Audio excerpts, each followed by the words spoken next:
number 72, VTR 92766, air 10466, take one.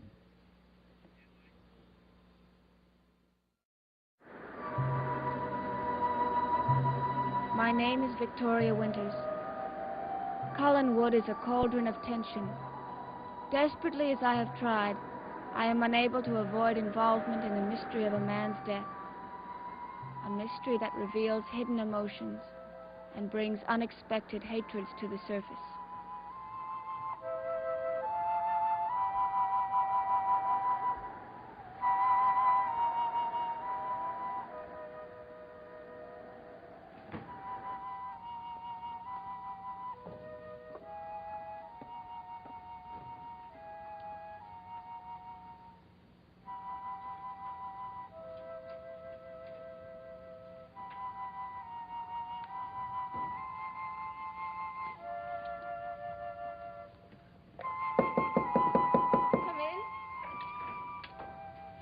Carolyn, I'm just going to take the hem up on this dress. You want to help me? I don't think you need any help. Oh, I'm not all that good. Back in the foundling home. Look, I'm sick and tired of hearing your stories about the foundling home. Little orphan Annie does pretty well for herself. Hey, what's hit you? That's a pretty dress, Vicky. You planning on wearing it for a big date tonight? No. I've been meaning to take up the hem for a long time. I just never got around to it. Now I decided that today I might as well. I'll bet you did. What is this? You are really something, you know that? Walking around here with that innocent smile and sweet stare. Poor little Vicky Winters who only wants to do the right thing. Well, I've just about had it with you. Listen, I think you just better tell me what you're talking about. Why don't you go home, Vicky? Why don't you pack your bags and go back to that precious foundling home?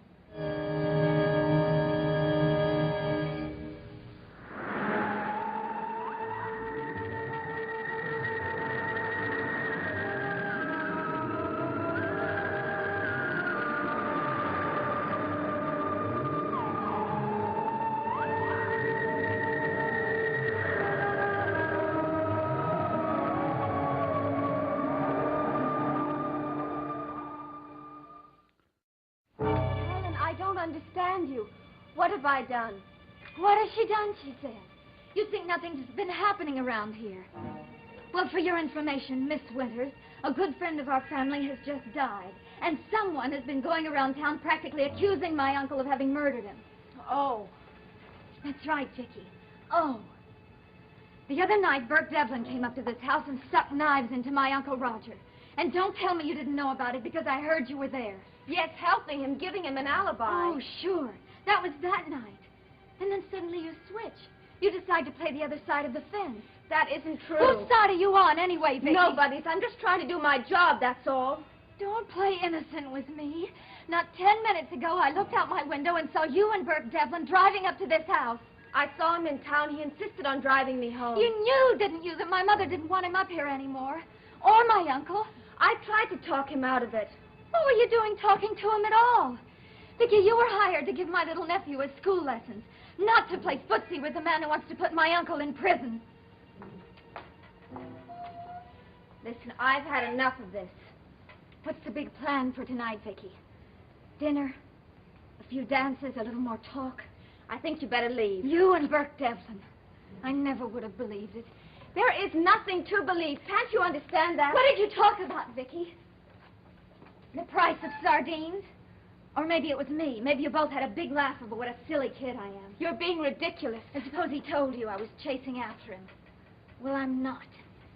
You can have him, Vicky, with my blessing. But I think you ought to have the decency to quit your job and leave. Carolyn, you're talking absolute nonsense. Burke Devlin means nothing to me. He drove you home, didn't he?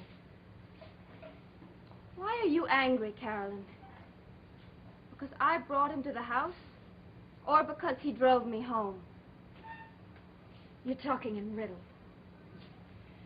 For the past 5 minutes, you've been ranting and raving.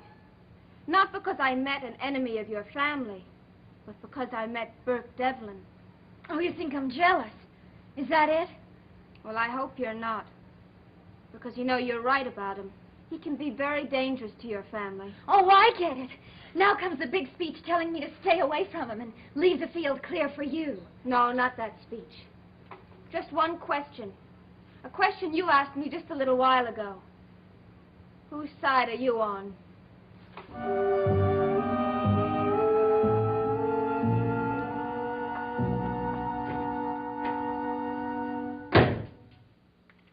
That's right, Mr. Devlin. Listen, I wonder if you heard anything about the coroner's decision on Mr. Malloy's death. Oh. No, I haven't heard a word from Collinwood. I guess they decided they don't want a housekeeper up there. Oh, of course I'll let you know. We're in this together, aren't we? That's right. Goodbye.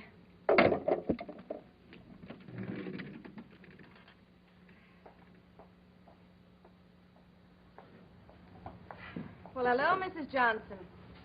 We don't see you in here very often. Is your roast beef well cooked? Any way you want it.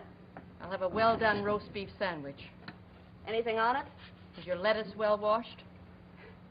I did it myself this morning in the laundromat. How about some mayonnaise, too? Is it fresh?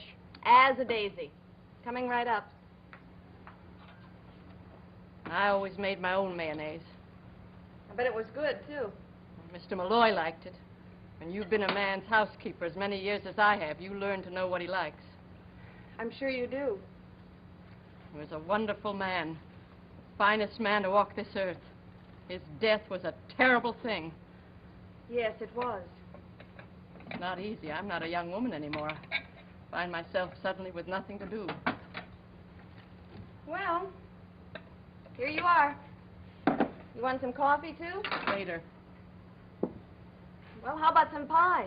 The apple pie was baked fresh this morning. You know what I need is something to keep me busy, to keep my mind off what happened.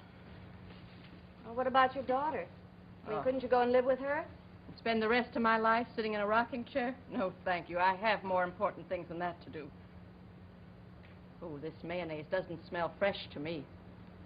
I just opened a jar this morning. Well, you just better complain to the firm that made it. Fix me another sandwich without mayonnaise, please. Look, you mind if I sit over there? These stools give me a backache. Yes, ma'am.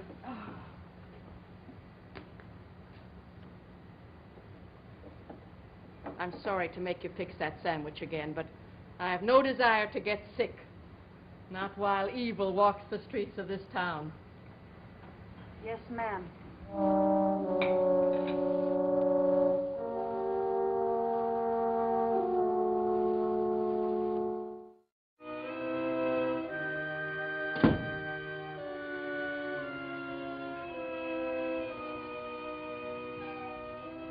Where are you going, Carolyn? To town, Mother. Is that all right with you? You don't need to snap at me. I just asked a question. I'm sorry. Have you seen Vicky? Why? Carolyn, you have a terrible habit of answering a question with a question. It's most annoying. I'm sorry, Mother. Why did you want to know about Vicky? Well, she disappeared this morning without a word. David hasn't had his lessons all day. I'm sure he's not kicking. When I want him to have a holiday, I'll say so. Well, Vicky's had her holiday, Mother. Why shouldn't David? Holiday? Uh-huh. She spent the day with an old friend of the family. I think you might have met him. Burke Devlin. Where is she? Upstairs in her room, shortening a hem. Thank you. Mother. Yes? I was just wondering, while I'm in town, I might run into Mrs. Johnson. Yes. Well, do you want me to say anything to her? I mean, have you given any more thought to hiring a housekeeper? I'm giving all my thoughts to firing a governess.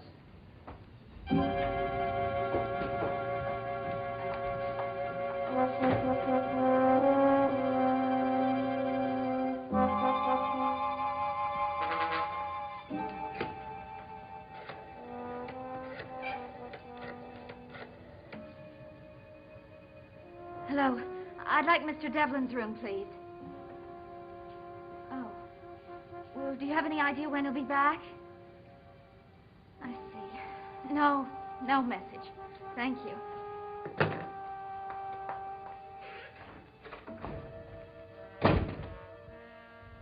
This seems to be my day for it. Believe me, Mrs. Stoddard, I had no intention of hurting anyone, breaking rules, or anything else. But you did bring Burke back to this house. I explained that to Carolyn. Well, I'd ask you to explain it to me, but I don't think any explanations would do me any good. Have you no idea how I feel about this man? I'm sorry. Just what did you expect to gain? Nothing. He drove me home, that's all. Why did you need driving home? Why weren't you here attending to your duties? Well, I thought you knew. All I know, Miss Winters, that you were engaged to help my nephew with his schoolwork. On your arrival, we agreed on the number of hours to be devoted to his lessons each day. And I don't expect those hours spent with Burke Devlin. Did Carolyn say I was with Burke the whole time? What you do with your time is none of my business, really, unless it conflicts with David's schoolwork. You were supposed to have been told. By whom, Burke Devlin? No, Mr. Collins. He said he was going to call you and tell you where I was. Well, where were you? This morning he asked me to visit the cannery with him. My brother told you to take the day off? Yes. We went to the hotel for breakfast this morning and then to the cannery. He said he was going to call you. And your meeting Burke was just a matter of chance? Yes.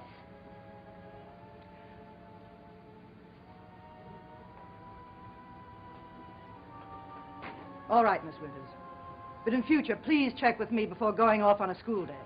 I would have, but Mr. Collins said he was going to. I pay for your services, not my brother. Now, suppose you go and see if you can find David. All right. Oh, and Miss Winters, in future, if you should meet Burke again, please do me the courtesy of not bringing him back to this house.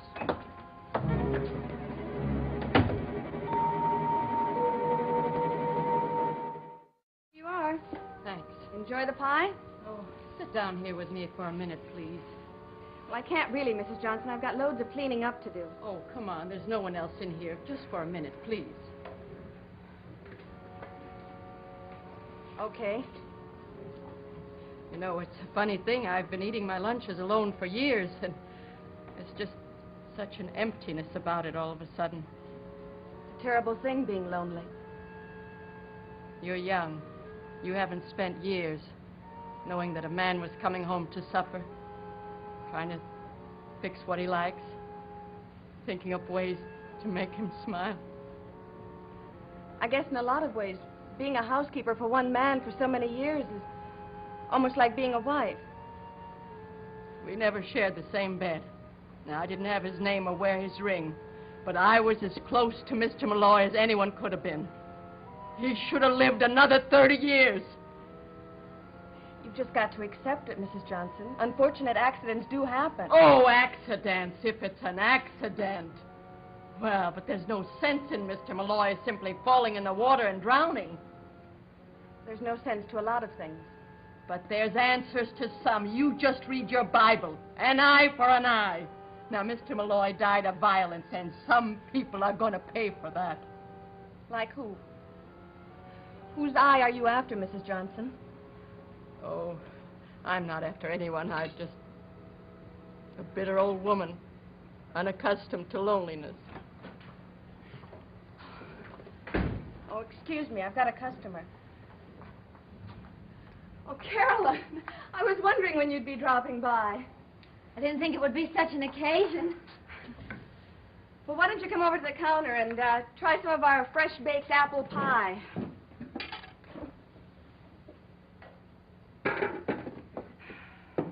That's Mrs. Johnson. I know who it is. How about a nice hot cup of fresh coffee? Sure, I guess so. How are things up on the hill?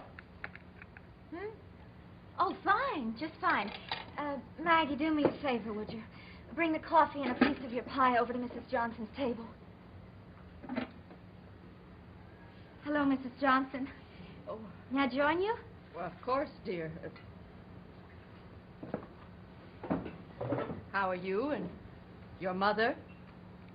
Well enough. I wanted to tell you how sorry I am about Mr. Malloy. Thank you. You're a good girl, Carolyn. Mr. Malloy was always very fond of you. I was fond of him. That's why I'd like to do something for you. Oh, what might that be? Here we are. Thanks, Maggie. Say, you haven't seen Burke Devlin around today, have you? Uh-uh. But I just got here a little while ago. Sorry. That's all right. I'll catch him later. Oh, are you and Mr. Devlin friendly? I don't know exactly what we are. He's a strange man.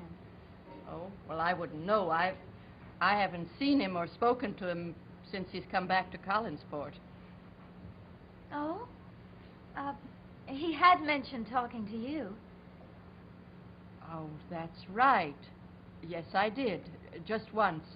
You have to forgive me, Carolyn. Ever since Mr. Malloy's death, I just don't even know what's going on in the world. Mrs. Johnson, what you need is something to keep you busy. Well, Carolyn, it's a young girl like you and understanding an old woman's problems. I've been thinking about you, and I just may have the answer to all those problems. I hope so, Carolyn. I sincerely hope so.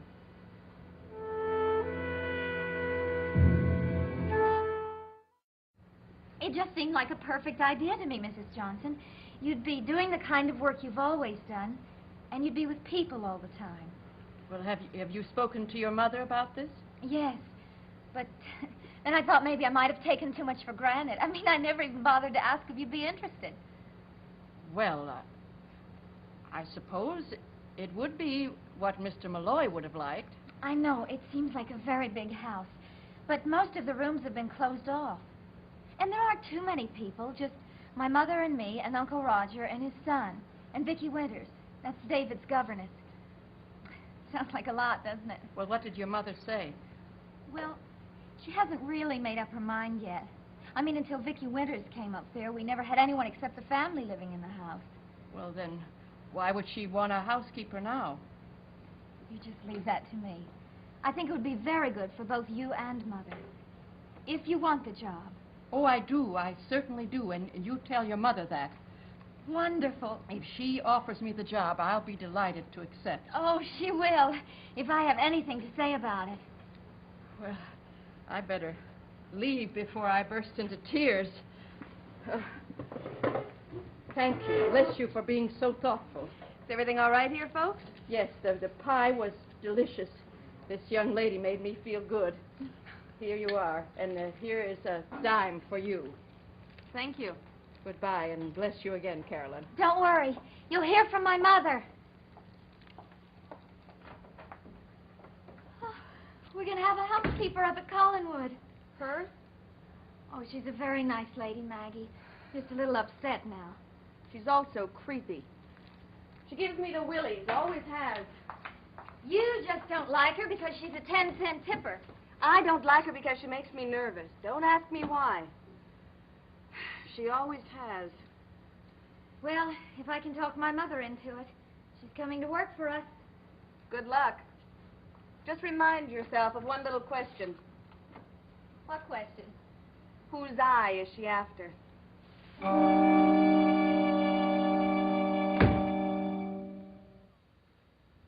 Mr. Collins, please. Roger, did you tell Vicki she could skip David's lessons today? Well, don't you think I should have been told? I see. Well, you put me in a very embarrassing position. I've said a great many things that... Well, in the future, please check with me first. Goodbye. David's nowhere to be found.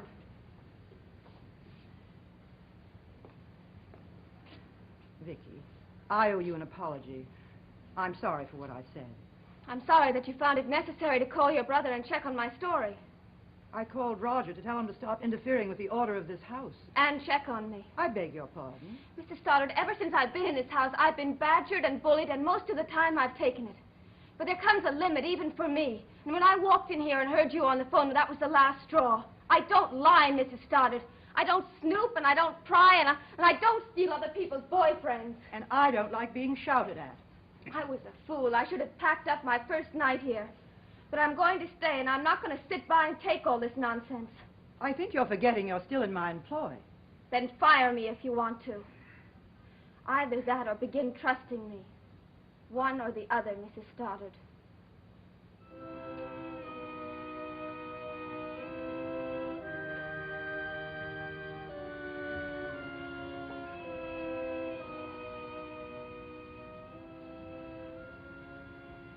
I'm sorry, but it's the only way I can live here. I know. And I'm truly sorry. Will you forgive me? You'll forgive me for shouting at you. Oh, Vicky, I don't think you know how fond of you I've become. I know it's lonely and difficult for you here. I haven't had much chance to be lonely. When I wrote and asked you to come, I had no idea there'd be so many difficulties, so many pressures. I'm sure they won't last forever. I hope not. Sometimes I feel as if I were buried here, as if there were no outside world at all. Oh, there is, Mrs. Stoddard. Maybe I should bring some of it here to Collinwood. For you and Carolyn. Vicky, Carolyn's been talking to me about getting a housekeeper. I think that would be a wonderful idea. Yes, I know, but it'd be so difficult. Other than you, only the family has lived here for years. But a housekeeper would be such a help to you. Yes. Maybe I could be of some help to her. Mr. Devlin, this is Sarah Johnson. I just spoke to Carolyn Stoddard. Yes. Uh-huh. I think it's going to work out. Yes, Mr. Devlin. Bye.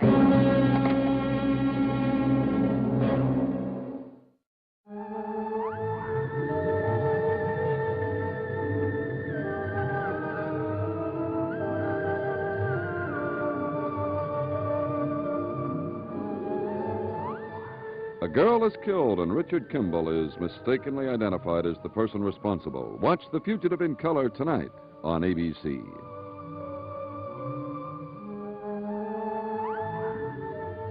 Dark Shadows is a Dan Curtis production.